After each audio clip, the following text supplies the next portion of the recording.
Hello guys, magandang araw po sa ating lahat.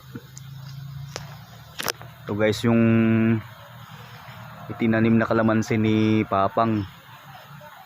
Namunga na silang lahat. Ito yung iniwang alaala ni Papang sa amin. Ngayon ay napapakinabangan na. Oh, dami niyang bunga guys. Sayang nga lang at hindi niya inabutan to eh. Kami nang nakinabang ng mga bunga na kanyang itinanim. Ayan guys, ang dami niyang bunga oh. Mayroon pang pugad ng ibon dito. Oh, ayan guys oh. Ayan kung gaano kahalaga yung mga alaalang iniwan ni Papang na aming pinapakinabangan ngayon. Ang dami niyang bunga doon sa taas. Ayan guys oh.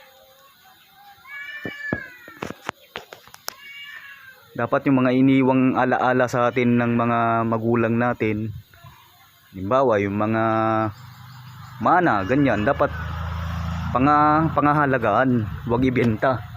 Kasi yun lang ang tayo magmamana nun eh.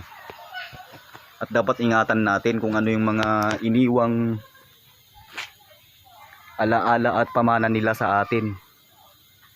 Huwag nating sayangin guys, huwag nating ibenta. So, kung kinakailangan naman, wala talagang choice. Doon rin tutunguan, ibebenta rin. Kung kinakailangan talaga. So guys, dito na lang magtatapos ang video. Hanggang sa muli guys. Bye. Ganda ng langit oh. Ganda ng panahon.